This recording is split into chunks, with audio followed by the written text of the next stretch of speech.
Grip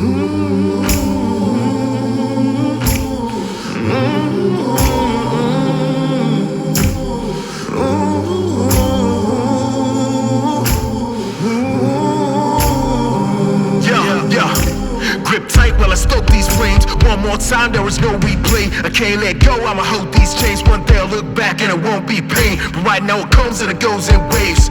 Never thought I would go these ways. I don't sell out, I don't betray. Nah, I won't be strong, nah, I won't be brave. Man, it's always been me holding everyone's guts. But who's gonna hold my spade and dig me deep in the grave?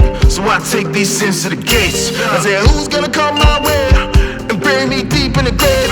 I'ma take these sins to the gates and hold my God, gon' take him away, take him away. So I scream into the silence unadored.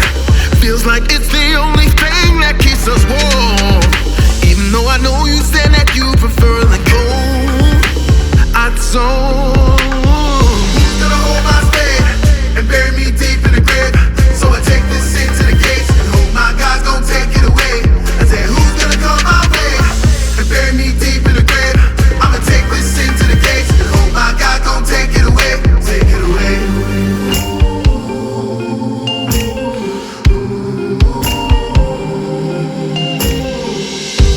No names, no risks. Dreamt about planes and trips. I had to act strong, mask on, cause I knew I could never put the blame on this. I didn't know your left from your right. I didn't know my right from my wrong. I just navigated what I feel, and I feel more than I could ever write in a song. But am I right in wrongs? Or is it too little too late? And when I get to the gates, is my God gon' take it away? I said, who's gonna come my way and bury me deep in the grave? I'ma take these sins to the gates and hold my God gon' take him away, take him away. So let's wait until the dusk turns into dawn, cause I don't think you're ready to be strong. Even though I know you said that I won't just move on, I'm torn. Who's gonna hold my spade and bury me deep in the grave? So I take this sin to the gates and hope my God's gon' take it away. I say, who's gonna come my way and bury me deep in the grave? I'ma take this sin to the gates and hope my God gon' take it away. Take it away. But in our world of shifting bounds and moving borders, I was your calm, you were my order. And I don't regret a second all the memories that are stored up and moments I can score for my aura. So even if I do not speak, you can be sure that nothing's changed. I say nothing's changed. So meet me early in the morning, and I scream into the silence of the dawning. Feels like it's the only thing that keeps us warm. Even though I know you said that you prefer the cold, I don't. So let's wait until the dusk turns into dawn, cause I don't think I'm ready to be strong. Even though I know you said that I won't just move on, I'm torn. Who's gonna hold my spade and bury me deep in the grave? So I take this sin to the gates and hope my God's gon' take it away. I say, who's gonna come my way and bury me deep in the grave? I'ma take this sin to the gates and hope my God gon' take it away. Take it away.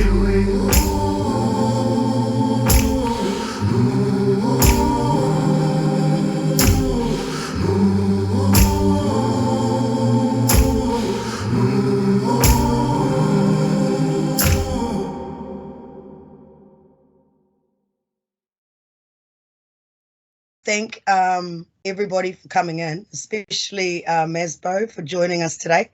I know we've been back and forth with the which day, what day, but it's really good that you've made it, and we're the ones that have to get our act together, but you know, it's all good. So I was just thinking, would you like to start by just giving us a little bit of an introduction about yourself and a little bit about your background? I know you're a relatively new dad. How old's the baby now? She's approaching 2. Wow. Okay, so what's that like being a dad that because you're not that old, are you? You're only in your 30s. Yeah, 32. You're 32. Okay. Yeah. My oldest son's 35, so that's what I was wondering. So tell us a little bit about your background. Yeah, so I'm a Nigerian producer, artist, and musician and freelance person, based in Tamaki, Makaurau.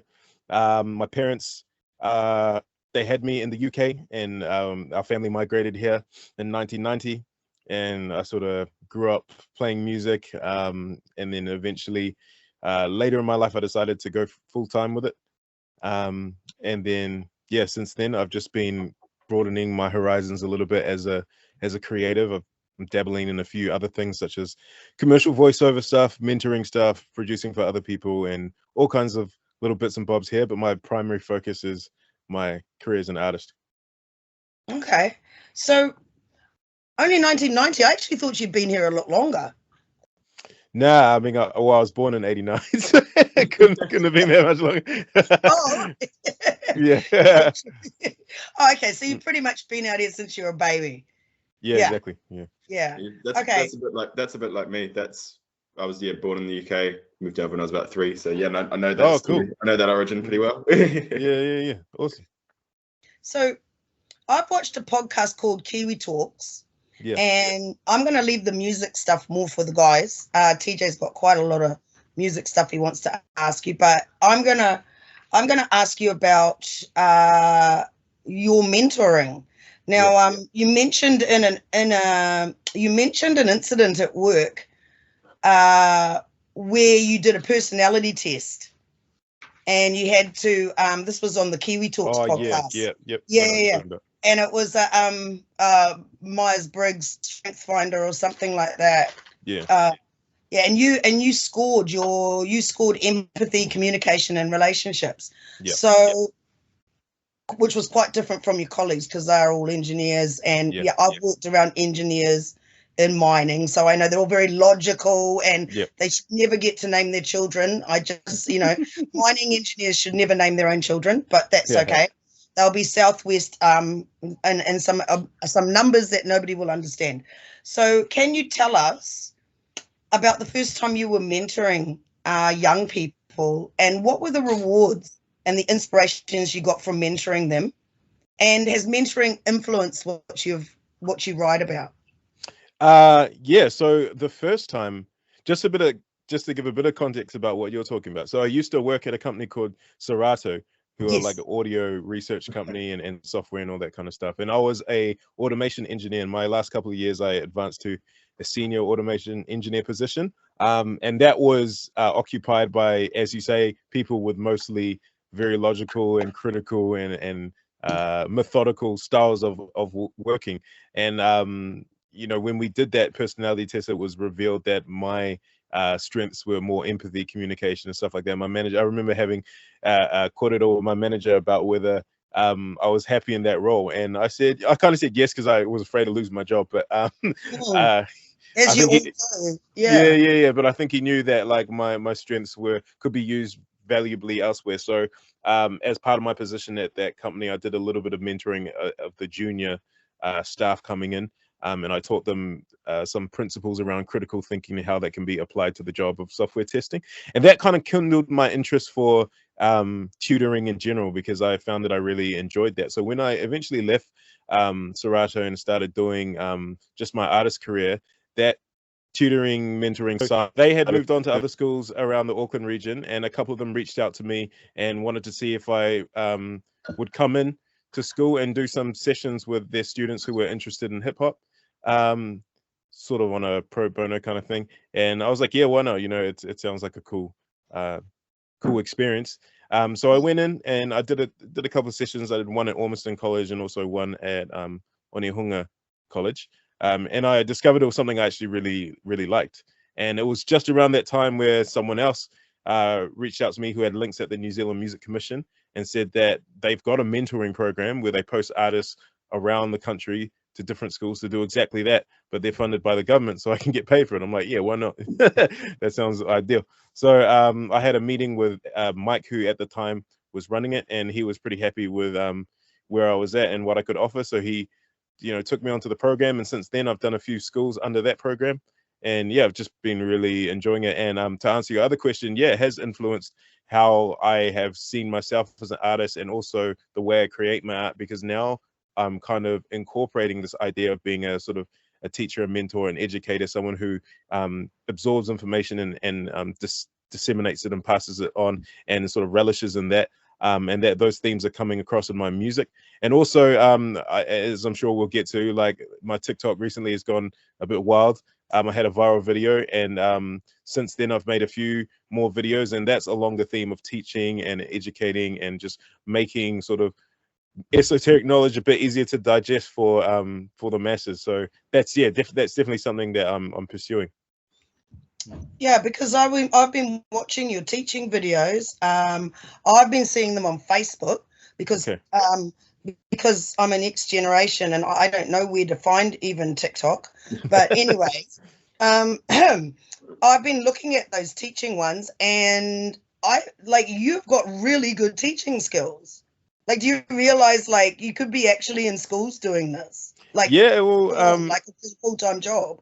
it's crazy because I guess I didn't realize how much people value the way I communicate. Like I've always known I've got a little bit of a knack for communication, but yeah, since I've been doing these videos, the overwhelming response has been like, "You are an amazing teacher." And I must say, I inherited that from my mum, who was a trained teacher and did some teaching before she left to do business. But yeah, she had a knack for that. I guess she passed that on to me. But yeah, like my whole thing is just being able to communicate knowledge in a way that's more accessible. Yeah. Yeah. Do you want to ask a question, Eddie, or should I just keep going down my list? Honestly, I was you brought up the TikTok side of things, like, because I guess it's interesting, like it's when it went viral on TikTok, had it been kind of those things, how had you been using kind of TikTok as a platform prior? Because from my side of things, like it seems interesting because I think you'd see a lot of the very surface level of kind of TikTok, which is all like the dance challenges and all like what sort of stuff. But how do you find that as a kind of tool for connecting people and kind of putting out that kind of content? Yeah, it took a while for me to warm up to it. Actually, at the very start, I had a few people. One of the guys in my band is sort of semi-mentors me in terms of the industry side of things, and he'd been egging me to get on TikTok for the longest time. It was like, you need to get on there. Instagram's a dying platform. Facebook's already dead. If you sorry, Leah. But it's like that's the future. None taken. And if you want to be relevant, you need to do it. So I'm like, I eventually begrudgingly got the app, and I thought, like all social media apps, I knew TikTok would have its own culture and its own way of doing things, and I can't just get on there and expect to be awesome and relevant. So I took a bit of time watching, too much going on, I didn't know what to do. So I kind of just left my profile to lay dormant for a few months, and until again, I sort of felt the pressure from my friends telling me, you need to be on there. So I started uploading some of my Instagram content to TikTok, hoping that since it did well on Instagram, it'll also do well on TikTok. Bad idea, fell completely flat, didn't do anything. So I had to spend a while trying to figure out what would hit on TikTok. And the first thing that sort of gave me a little bit of an elevation was just literally nothing high quality, nothing really well thought out, just me ranting about some political stuff. That sort of was in the music that I make anyway, because a lot of my music is along those lines. So I talk about those issues. Actually, one of the videos that did really well in there was was a segment of the Kiwi Talk podcast that you're referring to. There's a section in particular where I sort of talk about systemic racism. But that video and a bunch of other videos of me just ranting did quite well, and sort of gave me a little bit of a platform and convinced me that, okay, this is something that has a huge potential reach. I think I went from like 10 to 2,000 followers in a couple of days. I'm like, okay, like if I get it right, then it'll really work. But even since then, like things plateaued very quickly and didn't really happen. It was only until a couple months ago where I put up that video of me teaching how I sort of approach rap in a particular song. The only reason I did that is because we went into lockdown. I had just released a remix of a song that wasn't an official Spotify or YouTube or anything released. And I'm like, how am I going to market this? How am I going to get people across it? Because it's not an official Spotify song. I haven't done a release campaign or anything like that. How are people going to see it? I was like, oh, let me go back to TikTok. So I just made a TikTok video of me sort of explaining how I rapped on that particular song. And that went really, really freaking viral. And people were like amazed by it, and that took me from 2,000 to like 65,000 in less than a week. So I was like, whoa, okay. And I kept just uploading videos along that line, and eventually they kind of refine themselves into eventually being this kind of thing where I'm teaching rap using music theory and all that kind of stuff. And it's just broadening my audience, and a bunch of people from completely different circles are getting on board, which is quite crazy. Yeah. And has that kind of been like a globe, like it's also been, has it, I guess it's one of the things, like, is it difficult to track, but is it like been a lot more kind of a global reach? Yeah, absolutely. So it started off as Aotearoa, and I think TikTok's algorithms is quite local focused first. You know, you have to kind of prove that you can influence people locally, and then it sort of lets you sort of branch out a little bit. So yeah, I reached a lot of the local market or scene or whatever you want to call it, and eventually they sort of branched me out, and now the majority of my viewers seem to be from the US. There's a lot in Australia and Germany and around the world, but definitely US is predominantly where a lot of my followers are. Yeah. Oh, that's cool. It's a different side of TikTok that I hadn't really thought about until I really saw you kind of I mean, the reason why I was so apprehensive to go on TikTok in the first place is because I thought it was just like Generation Z people doing weird dances. That's all I thought it was. You know what I'm saying? Weird dances or weird jokes that weren't funny. So then, like, I realized that, and actually there are some serious like professionals on there, or serious like knowledge holders sharing that knowledge, and they're getting a lot of reach and a lot of organic sort of interaction as well. I'm like, okay, if they can do it, like people older than me, you know what I'm saying? So if they can do it, then like, yeah, why not? You were the spokesperson for the BLM March in Auckland, and you've always shared, I thought anyway, you've always shared some really insightful perspectives, having lived here for as many years as you have right now. What inspired you to become the spokesperson for the march? Was it incidental or was it intentional? Yeah, so I was one of them. There was a team of like 5 or 6 of us core people, and yeah, it was very incidental for me anyway. So like one of my friends, like Mez, he goes by Faraswami. Literally, okay, so that protest was on the Monday, right? Check this out. Sunday afternoon, 3 p.m. I get this text from Mez being like, bro, we got to do a protest. I'm like, you know, it takes a bit longer than like a day to do a protest, right? He's like, no, yeah, I know, but we got to do it. I'm like, okay, what's your plan? He's like, oh, you know, we kind of just show up to Aotearoa Square with a flag and we do some chants. I'm like, so I'm like, can we at least like have a meeting about this and maybe discuss it? Let me bring a couple people along who I know are quite good organizers, and then we'll get things together. Let's meet tonight and see what we can do. So my intention, I need to be forthcoming about this. My intention was to bring along a couple people who would back me in saying this is a bad idea and we should wait for a couple weeks. That was my agenda. I'm very open about that. I didn't want to do the protest. I was like, this is not a good idea. We need to put more thought, and so we went along to that practice, the meeting, and me and my 2 people that I brought got absolutely steamrolled. We got completely steamrolled because they were just so passionate about doing it. Miz and a sister and a couple other, they're like, no, we got to do it. Tomorrow's the time, like blah, blah, blah. And we're like, okay, if it's going to happen, at least let's try and like pull as many strings as we can, sort out as many things as we can. This is 8 o'clock at night, by the way, the night before the protest. Let us do all this stuff we can to make sure it's not a complete train wreck. We already know it's going to be a train wreck. Let's you know. And actually, and I missed an important detail. So after I had that conversation with Miz at 3 p.m. in the afternoon, I was like, okay, let's meet and let's not tell anyone about the protest until we've met, until we sort this out. He's like, all right, done. An hour later, on Facebook, I get an invite to a protest. I'm like, what, bro? It's like, I literally told you not to. And I'm like, okay, well, at least not too many people know about this. So even if it is a train wreck, it's going to be a train wreck with like 10 people. Now it's an invite on Facebook. Now it's an invite on Facebook. And get this, now Paris, what's her face, shares it. Stylebender shares it. And all of a sudden you've got 10,000 people attending the event. And we're just like, what? We don't have anything organized. There is nothing organized. So yeah, that night we were just so funny. Bro, it was nuts. So that night we were scrambling. We were contacting everyone we could, trying to find speakers, trying to find like sound systems, trying to get, you know,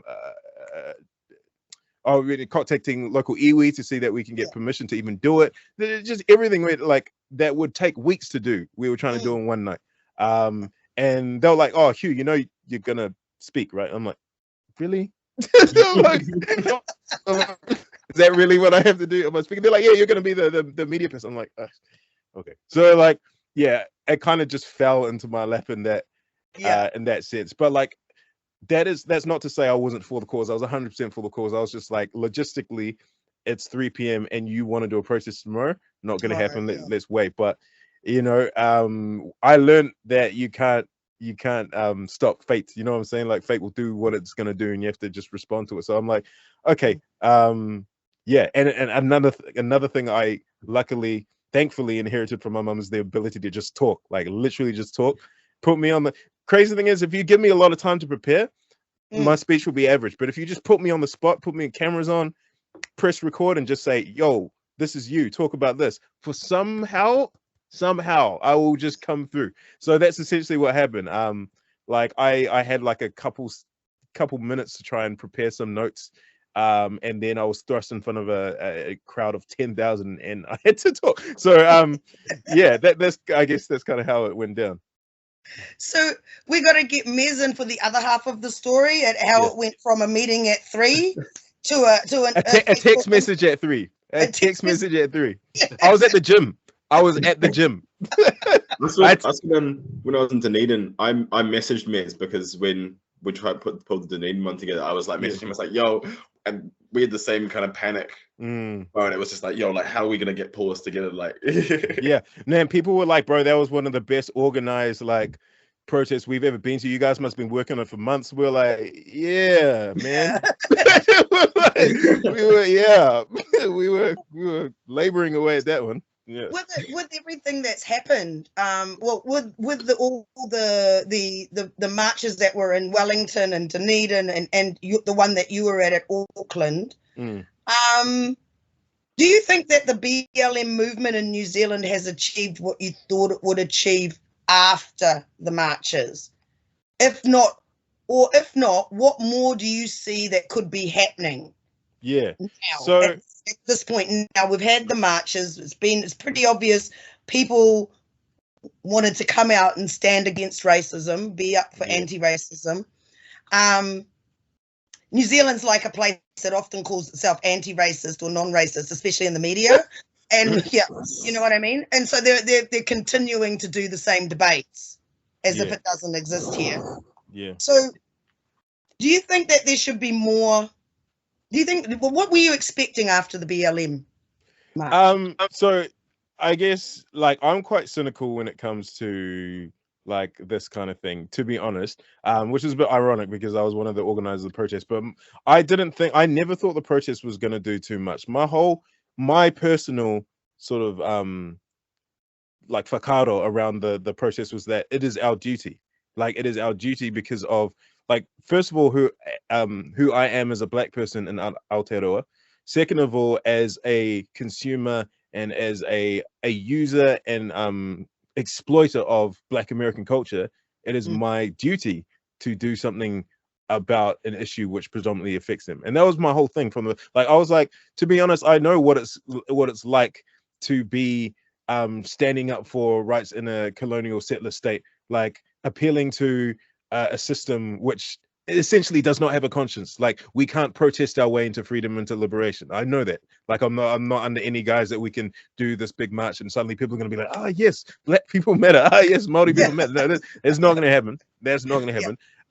But still, I have a duty to do it.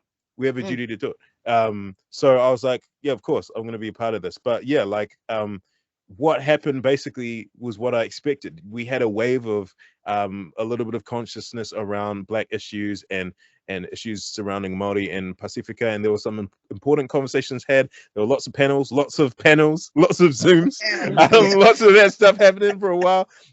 And then we rode that wave, and then the wave sort of came down as it usually does, and it was on to the next issue for the most part. But I think the lasting legacy of it, though, is that there does feel like there is more of an openness to that conversation.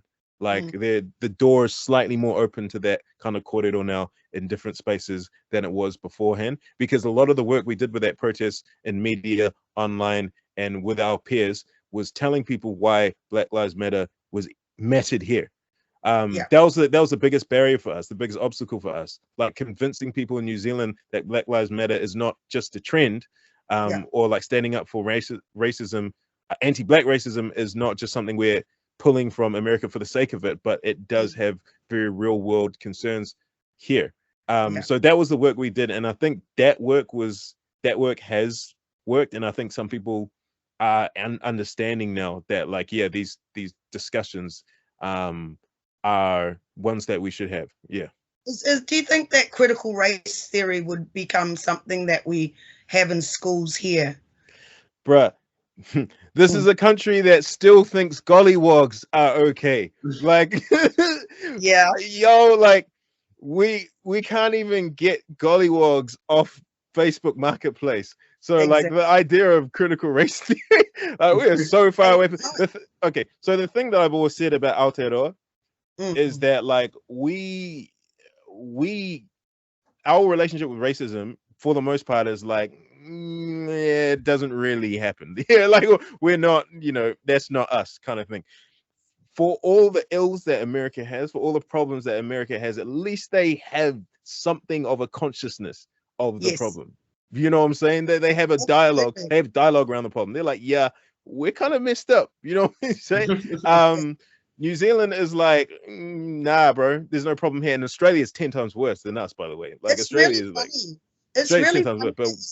It's really funny that you say that, because we lived in Oz for 10 years, and I think the discussions on it, like the media stuff, is really, it's just like New Zealand, it doesn't happen here.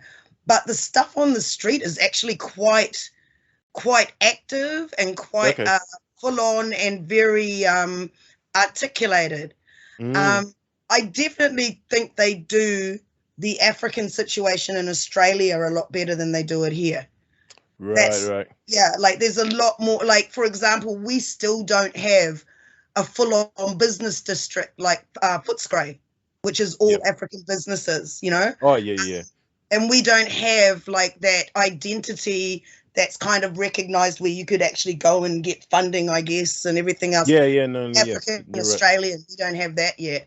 But I was wondering, were any of the people that were in your group or anything like that, were they more interested in taking it further as like an educationary type thing? So we had discussions about where we wanted to take it. I think we sort of collectively agreed that like, we would be around as a group in terms of media contact and all that kind of stuff for a while, but I don't think we had any long-term plans to take it somewhere, because I think because we're using the Black Lives Matter solidarity sort of moniker, and I think you have to be more official if you want to set up like a Black Lives Matter wing.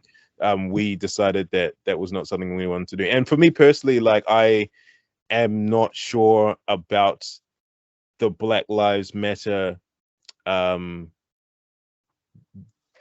like what's behind Black Lives Matter 100%, but Black Lives Matter itself, like, I probably distance myself just because of what's been going on with the money side of things. It's been a bit weird, but so that meant for me that, like, I wanted to do my thing in my own way, and start conversations in some other ways. And also, like I said, like, my my position is quite cynical, and I actually don't think that conversations around racism are gonna fix the problem. Like, my view is a little different, but yeah, I hope that makes sense. No, that's good. TJ, do you want to go ask a question?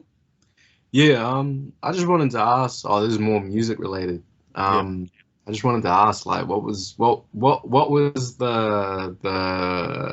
because you were formerly known as Unchained XL, and just changed to MazbouQ. What was it for, like, an artistic reason or something else? Yeah, there are a few things that went into that. So, like, Unchained XL was a name I kind of stumbled upon and felt stuck with for a long time. So basically, when I started getting into my own rap career, I had a friend of in Australia, and I met up with him, and he's the one who encouraged me to sort of get into it. And he's like, oh, bro, like, because we made a video together when we were over there, like a little rap video. It's really lame, and I hope no one finds it. But he was like, Is it out there? it's out there. But as I said, darkest corners of the internet. He was like, bro, you need a name. I'm like, do I really? I don't know, Unchained. I think I just watched Django Unchained. I was like, oh yeah, sweet, like Unchained sounds cool. And then when I got back, I started writing a few more raps. I'm like, oh yeah, go with that name. And then it kind of got a little bit further than I wanted it to get, and before I knew it, I was like, okay, I'm Unchained now. And it just got cringy and cringier for me as long as I I was kind of doing my thing. So I was kind of searching for an opportunity to switch it up. But yeah, it's one of those things where like the more you do, the more you achieve, the more music you put out, the more you're associated with that label, the more established you are, that the more difficult it becomes. So like I found myself being like, oh, I've got this Unchained name, but I guess it's what people know me as. I can't really. And I even floated the idea to some of my friends and some of my mentors. I'm like, oh, I might change my name. They're like, no, don't do that. You're Unchained XL. That's who you are. I'm like, oh, do I have to be? But so what happened was, going into 2020, there were a few changes. As you noted, Leah, at the start, like I'm a father.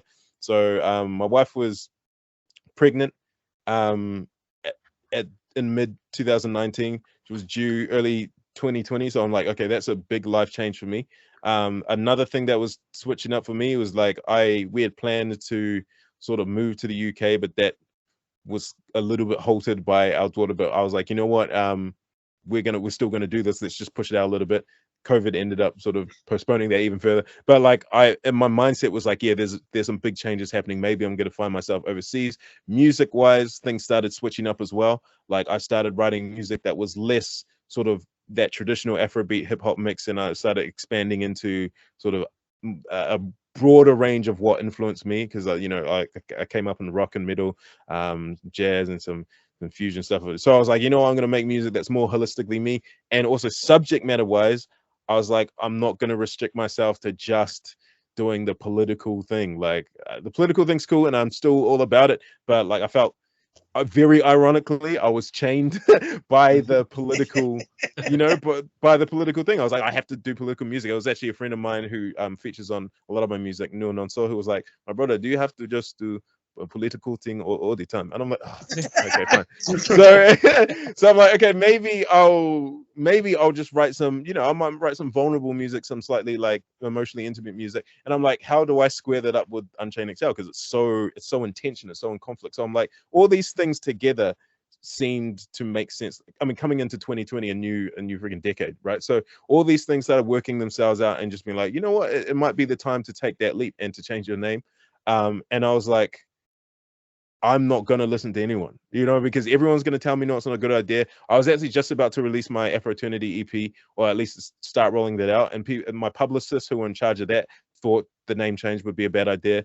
One of the mentors that I got externally was like, I'm not sure, but I'm like, I have to do this because like it's now or never, really. I know it's going to be hard. I know it's going to be a long road, but now's the time. So I thought I came up with MazbouQ by just basically shuffling the letters of my last name, which is Ozumba, and Q was a phonetic match to my birth name, which is Hugh.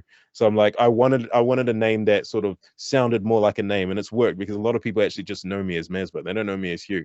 They know me as Mazbou or Maz. So I'm like, the attendant effect was there, and so it gave me a name that connected it more to like my culture, as it is connected to my Nigerian name, and it sounded more like a name. I didn't have the corniness around it, and yeah, it just worked out. So I just from there I started the what would become quite a big rebrand, which would last about a year, and then yeah, now I'm just MazbouQ. So what's the Q part? The Q is like, okay, so this is real funny, right? So Q is like matches to Hugh, which is my Hugh Q, which is my name. The funny thing is, every time throughout my whole life, I introduce myself as Hugh. Like people are like, yo, what's your name? My name is Hugh. They're like, oh, Q. I'm like, is that what you heard when I said? I'm like, my name is Hugh. They're like, Q. I'm like, oh, okay. So here's the weird thing, right? Now as MazbouQ, people are like, oh, bro, what's your name? Oh, I'm like, oh, I go by Q. They're like, oh, Hugh. I'm like, so now you want to get my name right. After 32 years of me saying my name is Hugh, y'all said it's Q. Now I want to say it's Q. Y'all now know what my name is, which is quite funny. But yeah, like, so Q is just like a kind of a playful phonetic representation of my first name. I was thinking, you're talking on, like you said, like, yeah, switching everything up. And I know, like, over the past couple of years, like, in terms of some of the stuff you look do in terms of like Afro-futurism. That's been like a big thing from you the last couple of years, right? And I'm just wondering, like, what's kind of firstly your kind of brand of Afro-futurism, and I guess what are your kind of influences from that side of things? So aesthetically, I love like the steampunk, the dystopian. Well, yeah, it's kind of ironic because I say dystopian, but I think that Africa's future is not dystopian at all. But the aesthetic of steampunk mixed with like Afro culture, like the ankara and all that kind of stuff, and just black skin in general, I think is beautiful. Because that's not something you sort of typically see. But in terms of like the thematics or the themes behind it, it ties into my experience as a first gen Black New Zealander, essentially, and how the future of Black people in the Afro diaspora is starting to look very different. In New Zealand, the Black identity is recent, is in its infancy, and we're just like, you know, Leah knows all about this. We're kind of sort of building it up and kind of inventing it as we go. And I'm like, what can our future look like for us, and what will the future look for the future generations, you know, for my daughter and for her children and so on and so forth. And I thought it can be brighter, it can be better. It is completely free for us to invent. We've got a blank canvas and we can paint whatever we want. So the kind of wild aesthetics that I use is a way of saying like, yeah, we can be as creative, as imaginative, as out the gate as we want to be. I find that really interesting, you tying the two together like this, because I can go through pictures in my own personal portfolio that I've got, or, you know, books that I've got, and pull out pictures that look very Afro-punk, pull out pictures that look very, very off-centered from what I was doing at that time when there wasn't very many around, you know? Yes, yeah. Do you think that more could be done to actually get more of your generation anyway thinking about these things, or is it really just going to be very ad hoc and, you know, you're making it up as you go along, even with the numbers that you've got now? I mean, I can sort of understand it when I was coming up, because, you know, like, I'd be lucky to see another black face in Auckland. But now, you know, places like Waterview and Avondale, that's where a lot of people have been resettled. That's actually like areas that I went to school in, you know. So I'm wondering, like, do you think that young people now will be more wanting to go, okay, look, we're Africans growing up in New Zealand. Who are we? Yeah, I think, you know what I think is going to happen? I think there's going to be quite a shift when the second generation starts growing up, because my generation still, like, I identify as Nigerian. People sort of from their early 20s to however old, who are Africans in New Zealand, we still, most of us, like the large majority of us, identify as the ethnic group that our parents because that's the experience we had. I had a Nigerian upbringing. Like, sure, like I went to a New Zealand school, I had white friends, but like my parents were Nigerians and they brought me up as a Nigerian. So, and I went to Nigerian groups and I went to Nigerian meetings and all that kind of stuff. So when people ask you, you know, who are you? I don't say I'm black, I say I'm Nigerian. The next generation, when my generation all has kids, and a lot of us who don't have the language or who don't have the experience of growing up in that culture, when they grow up, they're gonna be a lot more conscious of their identity as black. Like, they'll still have the remnants of the ethnic identities, but they're gonna be a lot more tied to each other as black. Like, still with me, I still look at like different ethnicities funny based on like the political relations that, you know, we have at home. That a little bit, not as much as our parents are really bad with that. Like, our parents are really bad with the tribalism thing. We've inherited a little bit of that, obviously.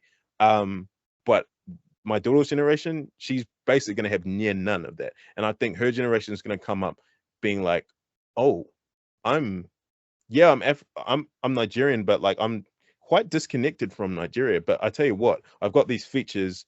I've got this parent.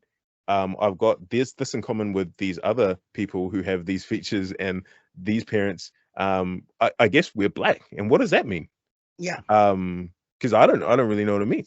And so I think our generation has to make the conscious decision to have these conversations. So like when I do my music, I'm like, I want to talk about this. Their generation is going to be forced to.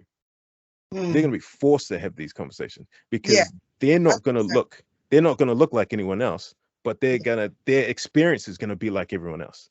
Yeah. You know what I'm saying? So there's going to be a lot of dissonance there that they have to kind of reconcile. They have to face. They have to confront.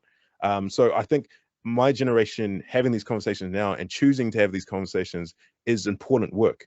Like one of my friends is doing a dissertation at the moment to do with like the experience of mixed African women in New Zealand, and I've been encouraging her. I'm like, you need to publicly put this dissertation out there because this is going to be important history for people like my daughter growing up. Yeah. They're going to want to read your stories. We don't have that kind of documentation yet. We don't know. We don't know. And I know that. I understand what you're saying because like I had my dad in the beginning, and then he had to go back to Tanzania, and then I started working with him in my 20s, and then I went to Tanzania, and then I came back, and I'm like, well, I always felt like I was Tanzanian. I always knew I had a Tanzanian father, but I didn't know exactly what that meant. Yep. And now with my son, his father's Tanzanian, my other son's father's a Tongan, but they're very much into, I know in Australia, the way they look at it is more like where you're talking and the next generation is going to be. I think that's the difference. They're already there because when we had students coming to New Zealand, there were students going to Australia as well. So there's a lot more of people like me in Australia than there is down here. I think it's an oddity. It's an oddity for here, but it's not an oddity for Australia. And so I sort of get where you're saying. Like I've been indoctrinated into thinking that way about other African people because the people that I'm around that are in my generation, that's the way that they think. Yes. Even though that's not the way that I actually think. It's just the way that I think because I understand how they think. You know what I mean? Yes, of course. Yeah, I know what you mean. So it's quite conflicting. TJ, have you got another question there? Do you think this is more, I guess it could go into this conversation. I think like being an African artist based in New Zealand, do you think there's pressure based on that? It depends how conscious you are of it or how conscious you want to be. I think it's possible to exist as an African artist and sort of push those kind of conversations to the side. And I don't mean that as a negative way, because I don't think you have to always be I don't think your artistry always has to be quite like serious and heavy and dealing with these kind of topics. But I think for the artist who does choose to use their music as a platform to talk about the heavier issues, if you're African, then I think it's unavoidable. Like you can start off talking about other stuff, but sooner or later the identity thing is gonna rear its head and then you're gonna have to deal with it. You know, you're gonna have to figure, because like the issue was like, I don't know what my place, I don't have a place carved out for me. You know what I'm saying? Like a Black New Zealander or an African New Zealander was not a role that I stepped into. That was already there, that was, that was modeled, or that the archetype was already there for me to sort of look at. I just grew up as that.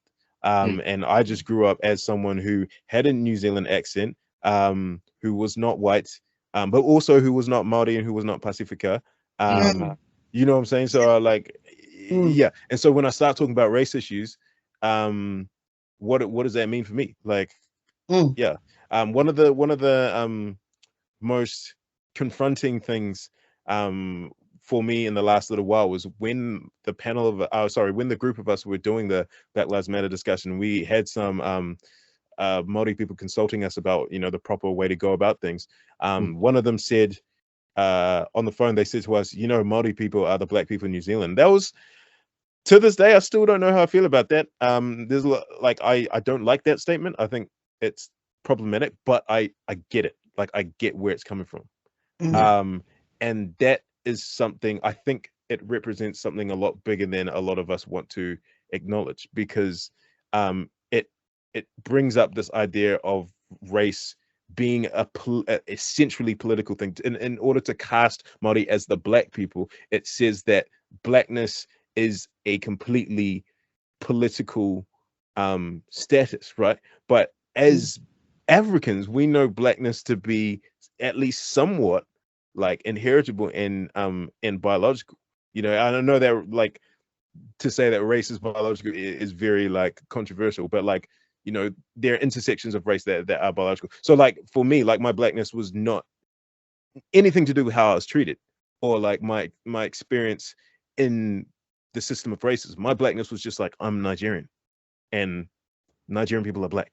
You know, so that the comment that Māori people are the black people of New Zealand was confronting, because I'm like, whoa, okay, actually now we have to talk about what this means, because there are black people in New Zealand. Where do we situate ourselves in the racial discussion?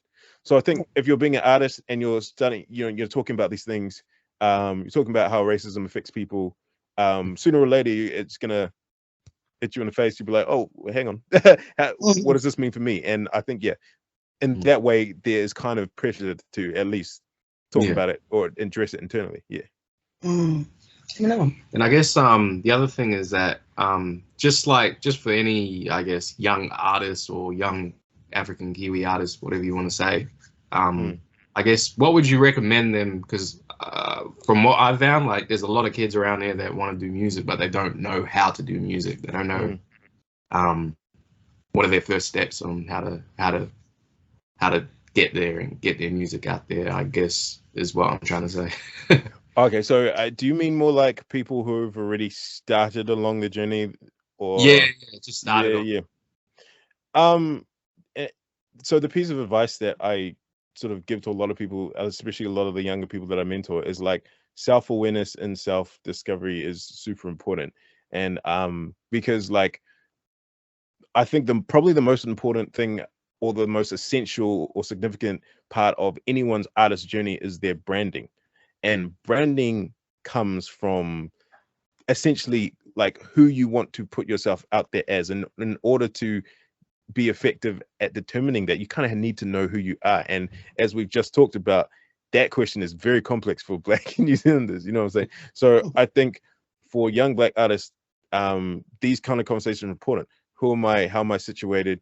As a Black person doing Black music, but not from Black America. Like what does that mean? How do I feel about that?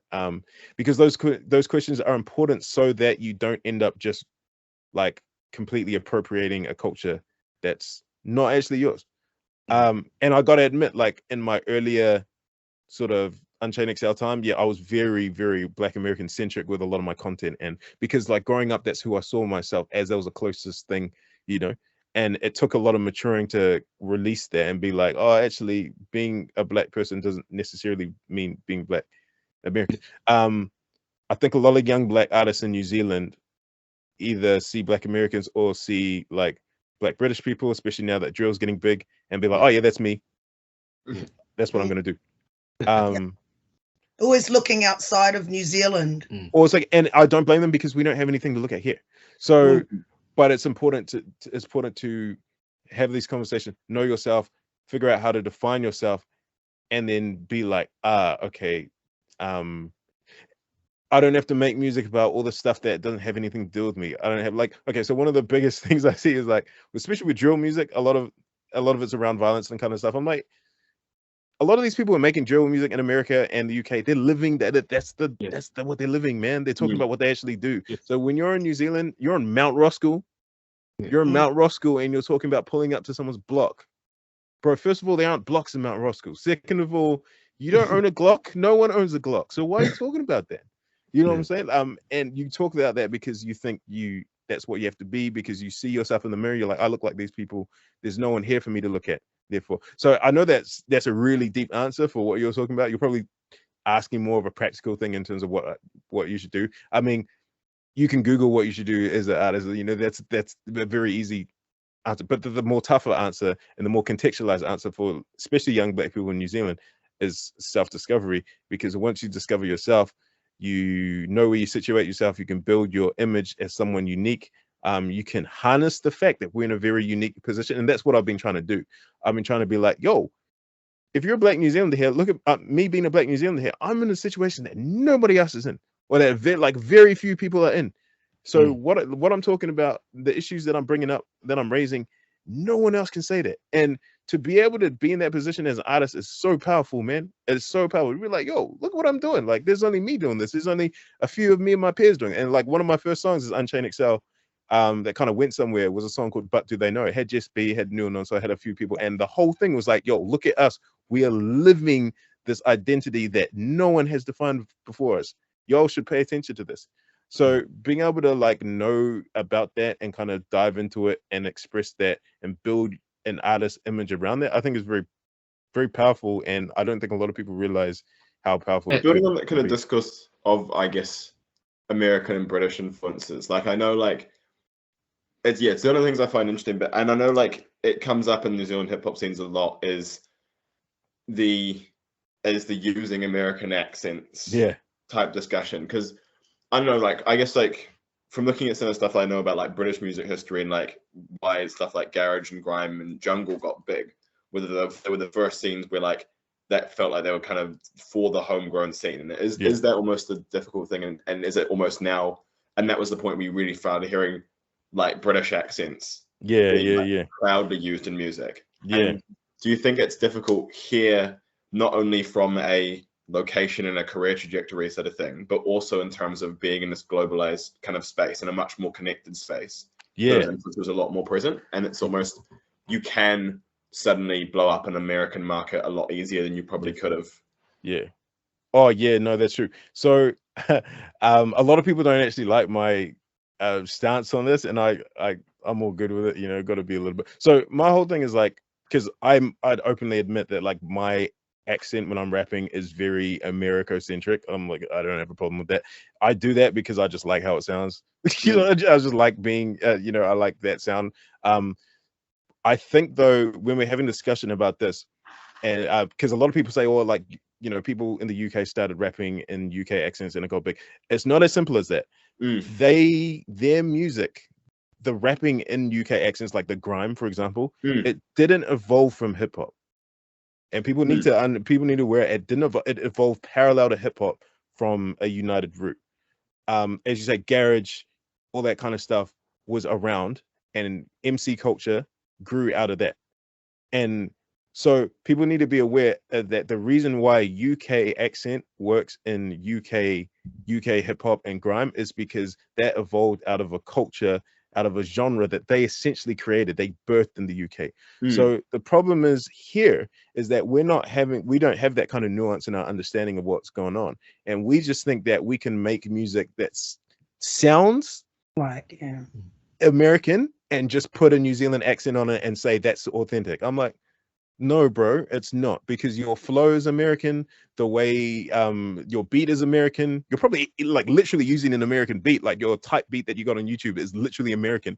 The way you understand issues, that the use of the N-word, like, come on, bro, like you're appropriating everything from America except for the accent, and then you're trying to tell me that I'm not authentic. I'm like, no.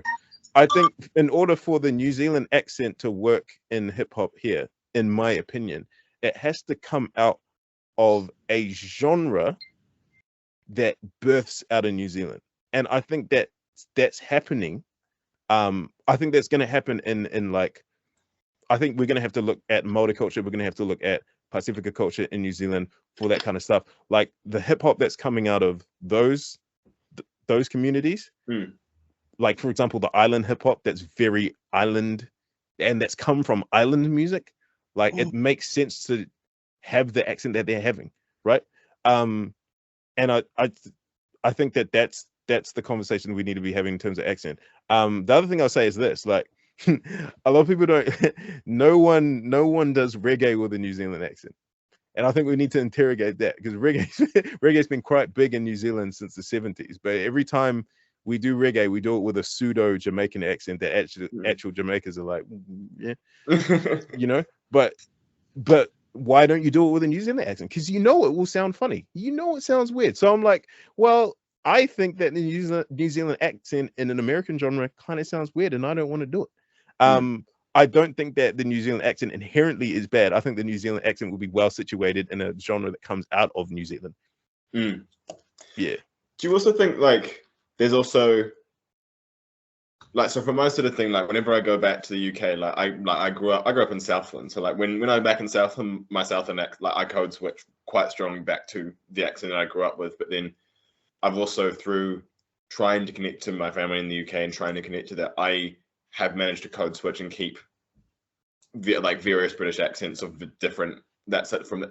Do you think there's also like in that it's also in this second generation space where you have people who, if they're migrating, there's a lot of people like who have come through the UK or come through certain places that it is almost one of those things where it's almost having that kind of halfway point where you're trying to make like drill, and it's kind of inspired by the UK, where you've got part of a British accent, but you have part of a Kiwi accent, and you're trying to find that kind of midpoint where you're like, do you think that comes up a lot? Or yeah, definitely. Also, like one of the most interesting things that I've sort of heard recently is like the artist Mo Muse. He's like a Kiwi Somali artist. One of the lines in his music in one of his recent songs said something like, the reason I don't rap with a New Zealand accent is because I was told I was too drill.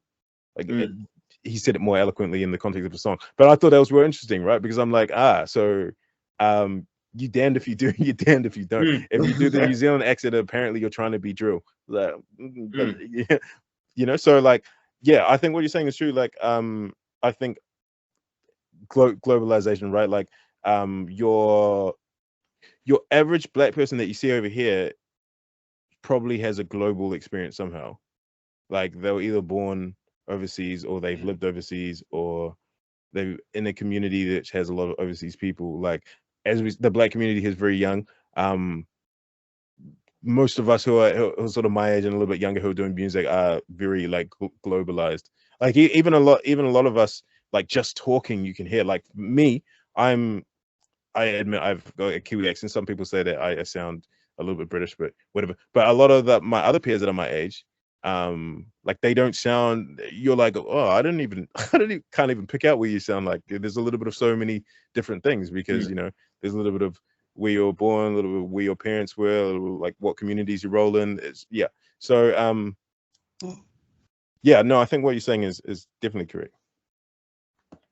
Do you think like what you were talking about, like trying to tie this all in together with the music and everything? Do you think with the UK having garage and jungle and all that all infused, and that building over time with the influences from Africa and Jamaica and all that, and that growing into Afro swing and all that, do you think with here it needs to have more time to pass before we can actually get to that point where it's like, oh, okay, we'll have kids here that will identify more as being New Zealand Africans? And yes, yeah, I definitely think that is very closely tied to it. As I said, I think it has to emerge out of a culture. You know what I'm saying? Like it has to emerge out of a legitimate culture. The culture births of the genre, which evolves and then starts taking on different forms, and then you've got like the hip hop influence and this influence and that influence, but it has to merge out of culture, and we don't have like there is no Black New Zealand culture. There's not, and it's not because we did anything wrong. It's just because we just got here.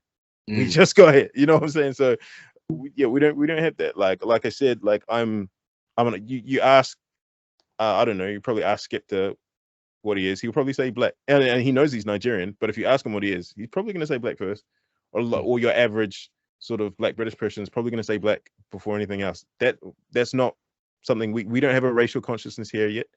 I'm not saying yet as in we need to develop them, but I'm saying yet as in like, yeah, I mean, a lot of us identify as, because we had the experience of growing up in a Nigerian household, in a Somali household, in a Ghanaian household, in a South African household. That's what we associate ourselves as.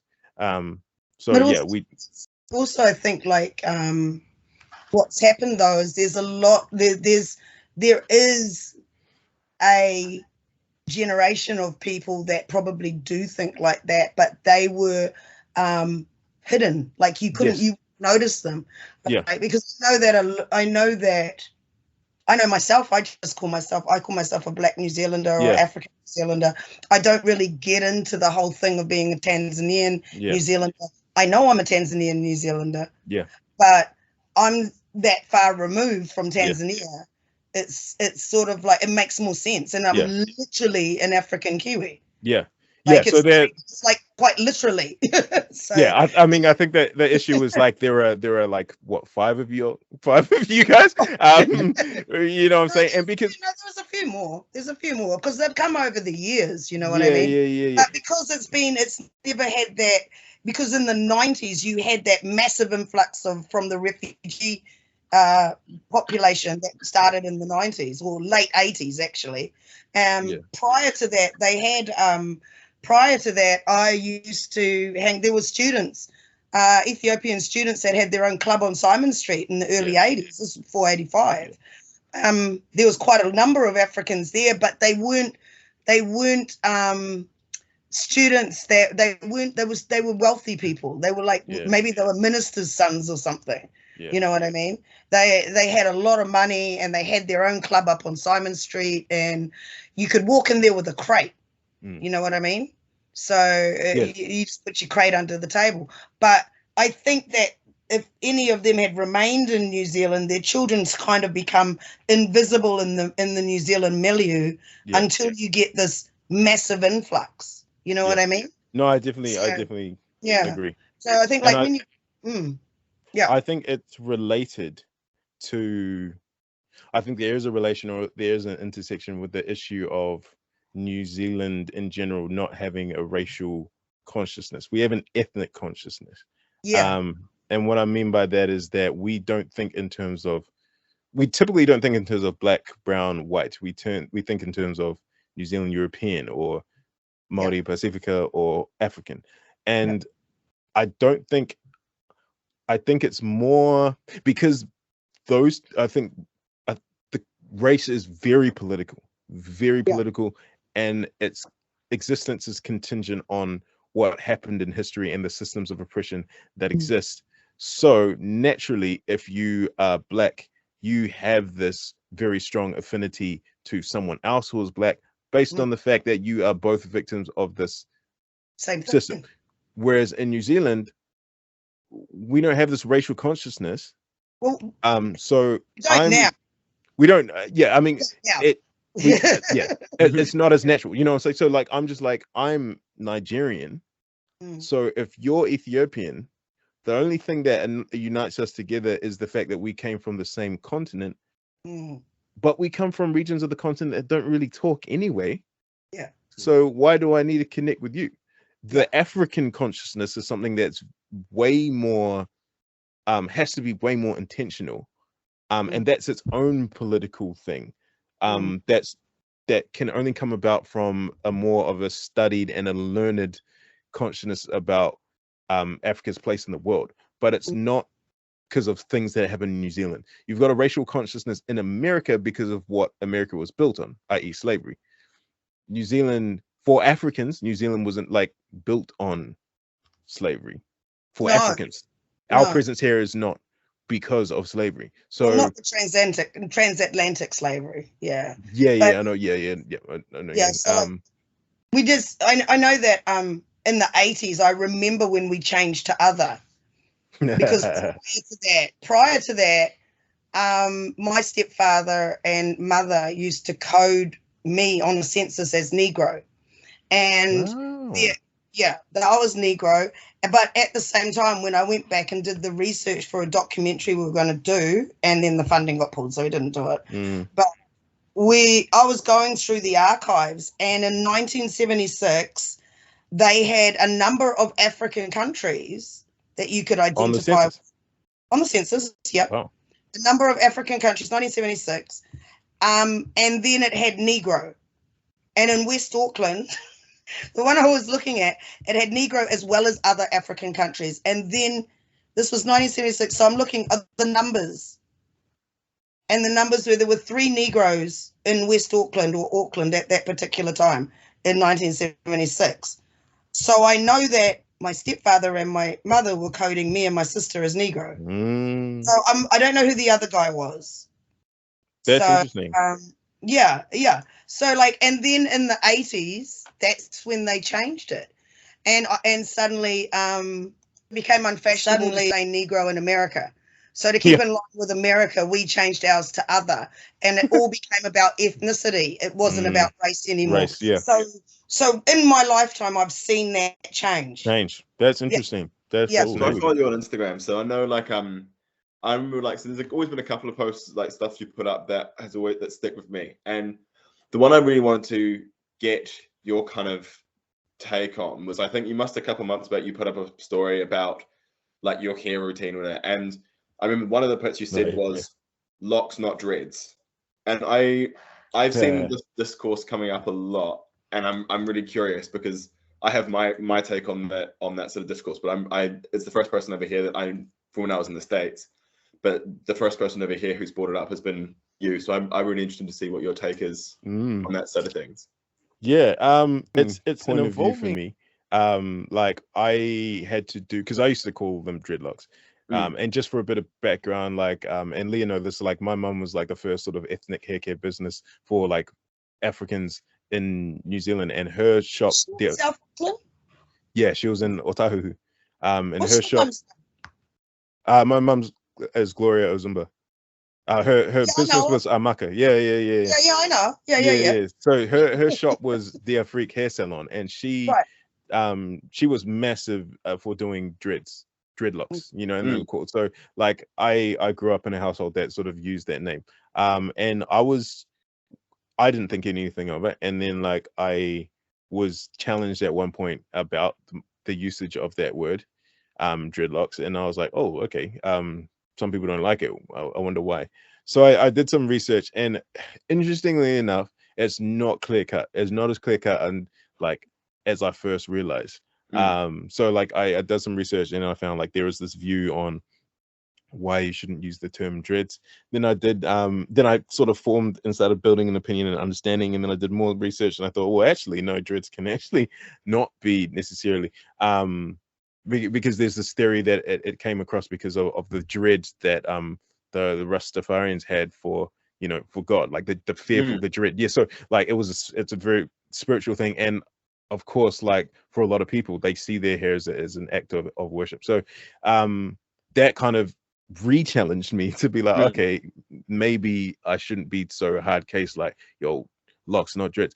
I think at the moment where I'm at is that I like calling my hair locks. I think how I sort of think about it is that what I have is not the same as what a white person has when they have dreadlocks.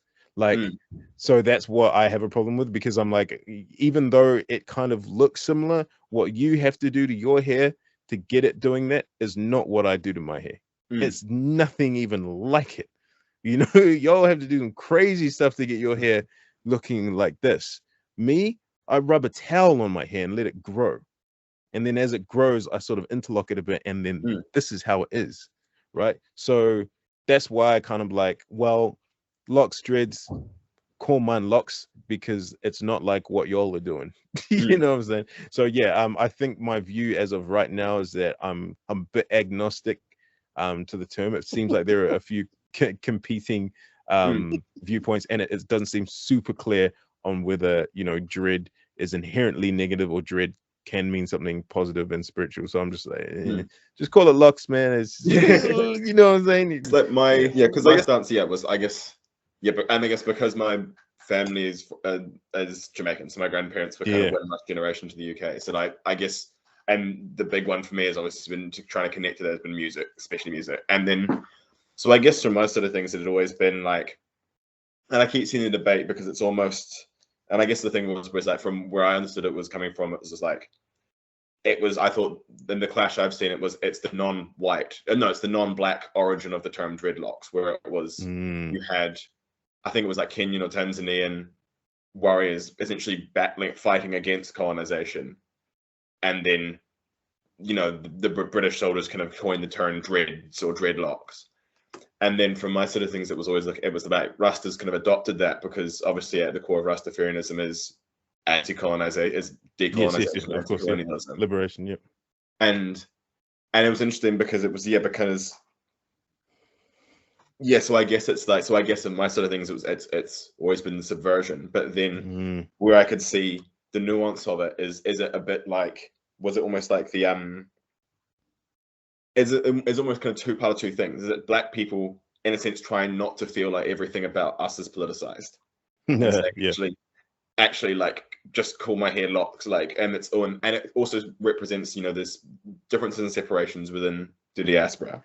But the other part of it is almost like, is it like a bit like, and it probably links into how the kind of nuance you were speaking of in terms of like the differences between white people with dreads and black people with dreads, and it's that kind of idea of like, is it a bit like the N-word, where it's kind of one of those things that has become so commonplace, like, you know, because of like, you know, like Bob Marley has become so visually distinct.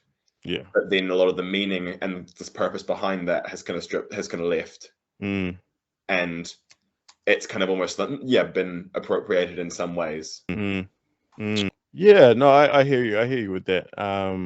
It's still something I am figuring out.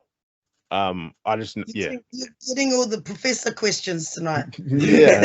I think it's good. Like, it's one of the, and like you said, like I'm constantly trying. I don't know, like, I was in the States and one of my friends, she like specifically called me out. Like, I've noticed, she's like, I noticed that you go dreads more than locks, and I was like, and that was the kind of first time I clicked about it. And it's definitely one of those things, and I thought that's what I thought was really interesting when you brought it up, because I think you're the first person over here who's raised that dialogue. Is not what a lot of us who have locks feel about it, you know. Like I grew, like I literally just didn't comb my hair. I didn't comb my hair, and it started locking, right? And then all I did was started twisting the roots and interlocking the roots, and then I had something that was more sort of defined. Whereas, you know, if people with much less than 4C hair textures just don't comb their hair, they're not going to end up with what I have. So yeah, it's an interesting discussion, but yeah, like I'm comfortable with saying like I grew my locks, as opposed to like growing dreads seems to be like a weird thing to say here. Maybe not, you know, globally. Just for me, I think just a question for you. Where do you think in the future, do you think as an artist, do you think you're going career wise? Because I just recently saw you on Netflix on the Cowboy Bebop. Yeah. And I was like, doing my thing. What's that? What's that? Was that shot here? Yeah, it was shot here. Man, there's a lot of New Zealanders. Like I was like, oh bro, that's that person. Yeah, a lot of people in that show.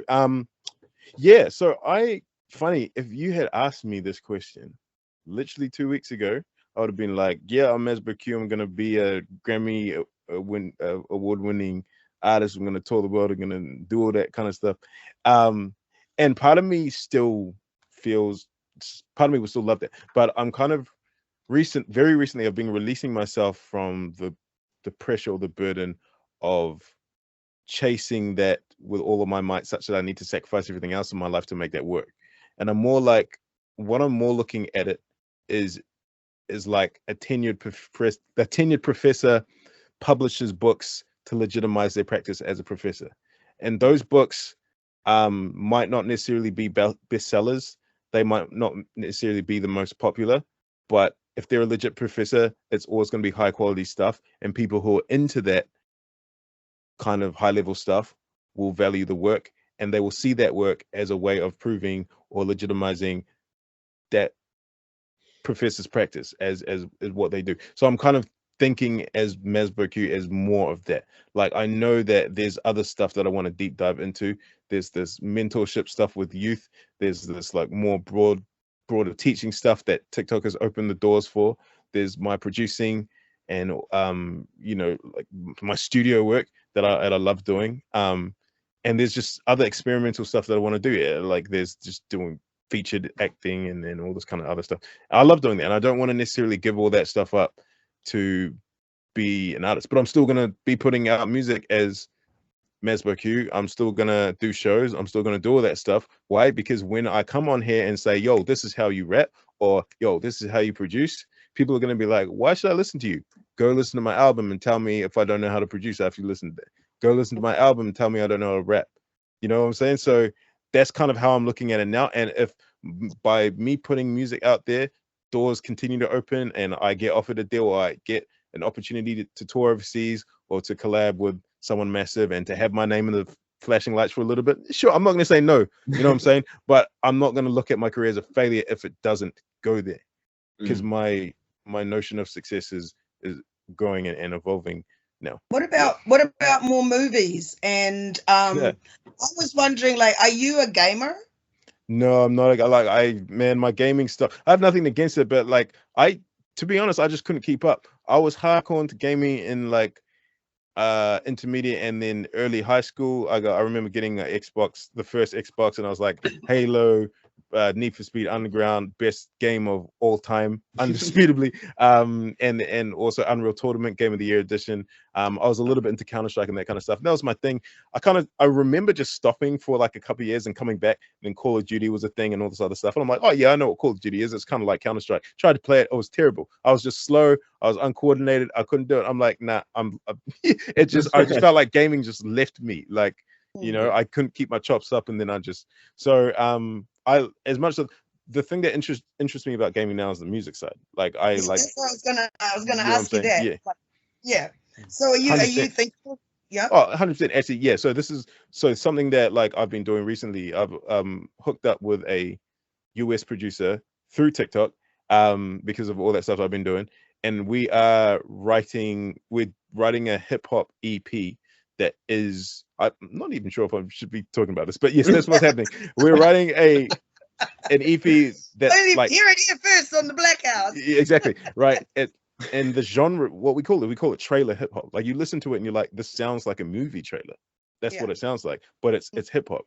And then that has a lot of crossover with the kind of music that you'll hear in games, like just real epic, real hard hitting, all these massive effects, these massive reverby drums, but then you also have 808s and you also have rapping, you also have a chorus, you also have so it's like the clashing of these two worlds. And we're writing an EP for the purposes of just getting music in those mediums, getting music on like an NBA 2K, or getting music on like an ESPN show, or getting music on like the next Black Panther, whatever. We're trying to place that music there. So yeah, that's probably my only kind of affiliation to the gaming. That's just the one I'm on one of like so I'm a really big comic fan, and I'm on like a couple of X-Men. So I put up and I'm on the Grime subreddit as well. And someone put up a bit from like a Wolverine arcade game from like 1993, and you look at it and you compare it to like a grime beat from early 2000s. And it's quite similar.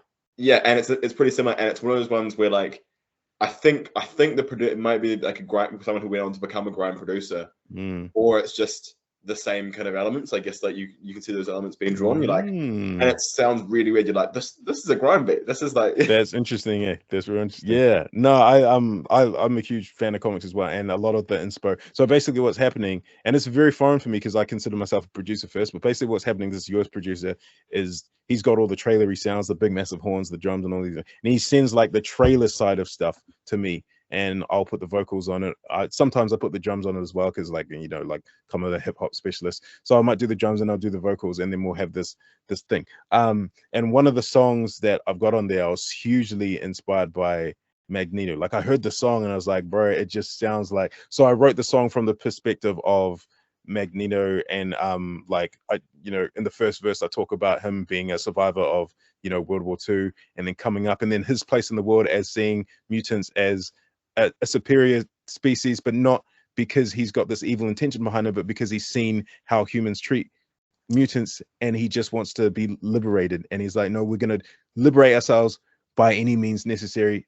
If that means violence, we got to do it, because we're not going to be. So I was like, that's quite a compelling story to tell, and it's sort of reminiscent of the kind of Malcolm X and all that kind of stuff. So I was like, yeah, like why don't I, like, the song is giving me that kind of feel, so why don't I kind of write that sort of music? And then that's kind of opened me up to writing like movie kind of music.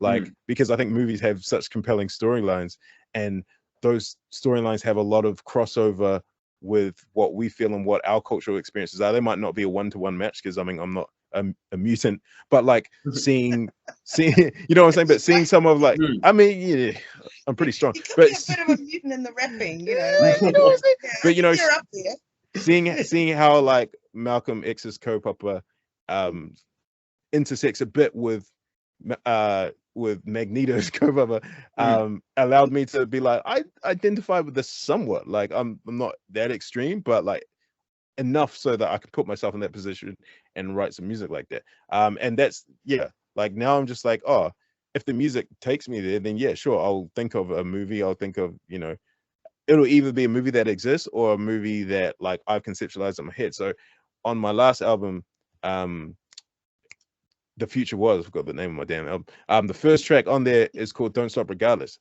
And the whole idea of that is like a movie I sort of wrote in my head of a time traveler coming back into our dimension from a dimension where Africa is free and liberated and strong and rich and wealthy and stuff, coming back to our timeline and then visiting the diaspora and visiting the people on the continent and giving messages to them of hope and encouragement and inspiration to just keep pushing through, keep protesting, keep fighting for justice, keep uniting and doing all that stuff, and don't stop regardless of whatever the obstacles you face. That's the whole notion behind the song. And the actual song itself is written from the perspective of that time traveler, and the verses and the chorus is the speech essentially that he gives to the diaspora. And he talks about what that future is like for Africans. He talks about this idea, and I use that, I kind of situate very real issues in this context. So I talk about this idea of growing up without hating yourself, growing up without having to worry about getting trapped in the pipeline to prison, growing up without having to slave away every day and every night to have just crumbs. Instead, you get to work because you love working and because it's for the benefit of the people. You know, like, so I kind of encased all these very real themes in this context, and I use that to sort of communicate what I wanted. And I think from that, like, the song carries so many dimensions to it, because when you first hear it, you're like, oh yeah, this seems pretty out there.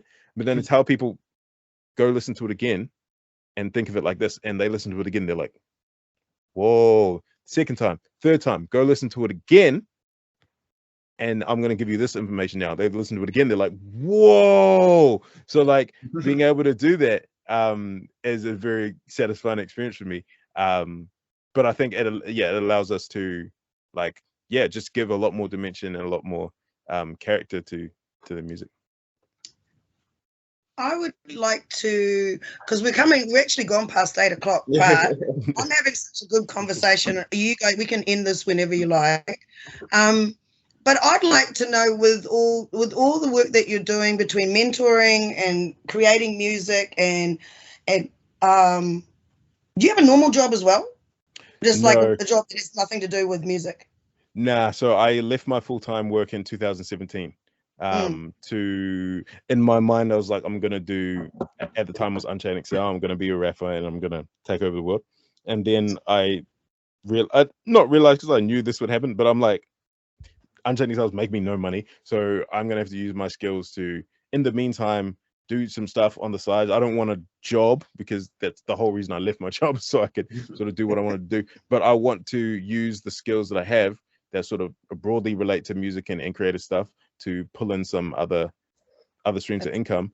And on the way there, I'm like, actually, some of the stuff that I'm doing on the side I actually really love, like mentoring, or like doing voiceovers, or producing for other artists, or doing songwriting sessions, or whatever. All the stuff that's that I'm doing on the side, I'm like, no, I actually love all this, and I don't want to necessarily let that go, or I don't want to consider it side stuff for MazbouQ. I'm thinking of MazbouQ as a brand, or as I said, like, I'm a professor and I do all this stuff, and the way you know that I'm good at what I'm doing, go listen to my album, kind of thing. Rap professor. Rap, yeah. Some people have been calling me that. Rap scientist. I was thinking, like, I know everywhere is locked up now because of the COVID, and Auckland's been on a lockdown with a faux border around it for I don't know how long. But once you get out of that situation, whether we're moving into the traffic light thing or not, Well, we are. I actually know we are. Yeah, thankfully. But what I was wondering was, would you be offering your services as mentoring outside of Auckland to 100%. Other 100%. parts? So how would people reach you for that? Like, what's the best way to get a hold of you? New Zealand Music Commission. Go to New Zealand Music Commission's website. Oh, okay, so this is in the context of schools. If you're like a teacher, or if you're in the context of a school, you can go to New Zealand Music Commission. I think you might have to register for the program, and then you can request specifically for me. And then I'll go down there, and the government will pay me handsomely, and it will be of no expense. Okay, But so it's the New Zealand Music Commission. Yes, but if you're independent, you're not attached to a school, you can get to me directly, either by my website.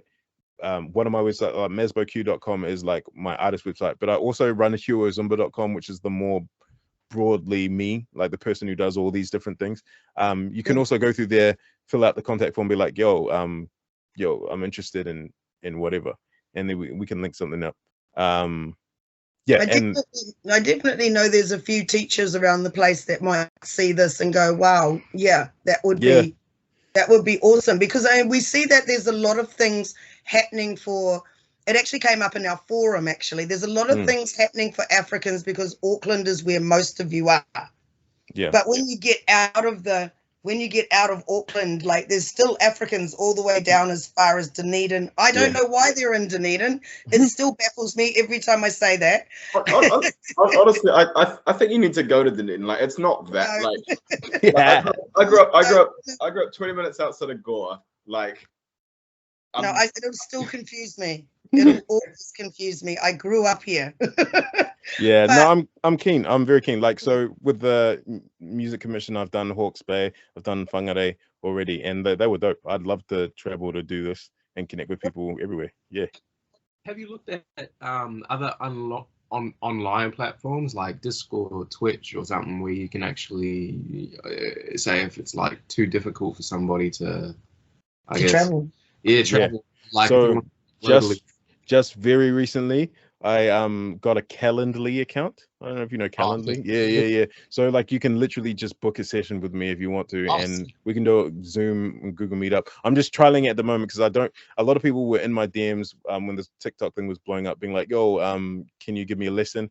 And I'm like, I kind of want to, but I also don't know what that's going to look like. So I kind of put that on the burner for a while, but since more and more stuff is coming along, I was like, maybe I'll try. So I've got my first client one-on-one rap lessons happening on Thursday. I was like, I'm not going to charge you anything, because you're going to be my guinea pig. I basically want to see how this is even going to work. Like, how do I teach someone how to rap? Because like, I don't have a syllabus. Like, there's not some kind of coursework that we can go through. I can't be like, oh, go do these exercises. No. Like, you know what I'm saying?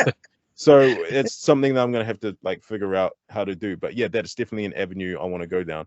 And yeah, I want it to be mostly online based, because I want to be able to reach people in other areas, and overseas and stuff like that as well. Yeah. And what about like NGOs, like organizations like change makers, or even universities? Would they have to go through the Music Commission website as well, or would they be considered independent? Yeah, maybe independent's not the right. It's kind of other. So New Zealand Music Commission is for schools, specifically for schools. But anyone else, they can just reach me through my website. I've actually had a couple of universities. Actually, I had a college in Sydney reach out to me, and they first were like, yo, we want to use like your TikTok stuff for recommended reading. I was like, whoa, damn, that's pretty cool. And yeah, you know what I'm saying? And then I was like, okay, cool. And then like, oh, yeah, also, if you're ever in Sydney, come and do a guest lecture. I'm like, okay, because that's what I casually do. I lecture like with my tenured professorship that I totally have. So yeah, I'm gonna have to figure all that stuff out, because I legitimately, like, I don't really know, and I realize the huge irony of this right now, but I really don't know how to teach rap. I don't know. Like, if you came to me like, teach me how to rap, I don't know, because what I'm doing is, what I've been doing on TikTok is like, I know that I'm a musician. I grew up. I understand theory. I understand in my head how those principles work themselves out in rap. I can listen to rap and be like, oh yeah, that's this music technique. And that's essentially all I've been doing with TikTok. So I've just been communicating these two worlds. I've been mashing these two worlds together and communicating them. But if you came to me and you're like, I don't know how to rap, I want to learn how to rap, I have the I right now I wouldn't be able to be like, okay, this is what you have to do. I have to really think about that. So yeah, that's kind of like what I wanted. It's kind of what I'm doing with this trial on Thursday, and it's kind of the reason why I'm a little bit apprehensive by accepting all these offers of, yeah, come teach my class, because I don't know, man. I don't know. Like, I have to figure that out. I need to take time to figure out how that would work.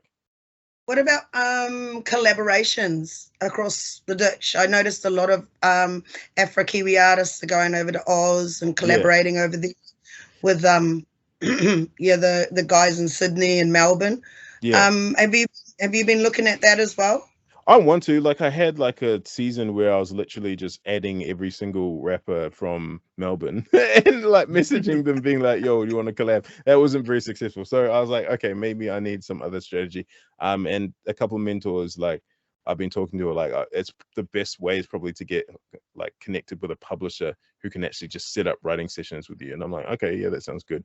So I haven't gotten around to getting a publishing deal, because it's not something that's, you know, oh yeah, let me just get a publishing deal. Doesn't quite work that way. So, but it's something I'm very interested in, and on it, if the opportunity arises outside of the publishing thing, then sure. Like, I've been trying to hit up some of the great for a couple of years now. Are you trying to get a hold of someone? Oh, man, I've been trying to get a hold of her, man. And to be you should honest, have told me. She's a friend of mine. Okay, Leah. Okay. Yeah, you know what I'm saying? want But me to like, get in touch funny with you say that, because like the way Black people connected, man. So like I've been like chatting to this artist in the States at the moment about doing a collab. Her name is Wanja Wahora, and she's been wasting time. If you're listening to this, Wanja, give me that guitar stuff that I've been asking for. But she posted the story. She posted a story of her just casually hanging out with Lupita Nyong'o from Black Panther. She's like, oh, yeah, family. I'm like, what? I was just like, what? What? So, me trying to get my music on Black Panther this whole time, and I've got you who literally knows Lupita just hanging out as family. You didn't think to this guy here did his first recording. Sampa's first recording was done with him, and it got played down here. So just casually. Yeah, she came through. She came through, gave us some free CDs and whatnot. You want me to give her a buzz and say, MazbouQ? Yeah, tell her, because she don't let her act like she doesn't know who I be. She knows exactly who I be, because I was blowing up her DMs, being like, yo, something like, yo, what's happening? And when she came here, I met her. I was like, oh, yo, she actually opened at her gig. Like, I played a song. Razor Beezer let me like play a song in a set. So I met her. I'm like, oh, yo, and she's like, oh yeah, you're that guy who's been messaging me. I'm like, yeah, you never responded, but I'm happy you know who I am. You know, you know I exist. That's the first step. Now, can you please? Yeah. So yeah, Leah, if you can, like, tell her like I'm waiting, man. I'm ready. If you hear that, Sampa, I might have to drop you a line. Yeah. Then there's Solo and his mob over there with who's the other one? B-Wise. Oh yeah. You know B-Wise? Yeah. I know that. Yep. Yeah, there's a lot of really cool stuff happening there. Lots of cool stuff. What was the studio? Dream Factory or something? Nah, so most of them are at Ford Studios now. Ford Studios. Yeah. Ford Studios. No, I'm keen, man. I'm keen. There's been this weird kind of perception of me that I've discovered relatively recently, that I don't want to do this stuff, or I think I'm above it or something. I'm like, bruh, no, man. I'm just literally teaching people how to rap. That doesn't mean I think I'm better than you. Like, please, if you want to collab with me, hit me up. I will still see if you're good. Like, I'm not gonna collab with anyone, but like, I'm not collabing, bruh. Like, I don't being isolated by choice. I'm being isolated because I don't know, I'm a bit awkward. I don't know, but like, if you if you want to collab with me, please come through, man. Let's do it. I'm just really grateful that you came on our show. I've been watching you and Jess B from Australia, because we only got back in 2015, and I was just amazed at the sound that was coming out of the the sound that was coming out of Auckland. So I'm really glad that you came to our little show that we have down here, and That's all good.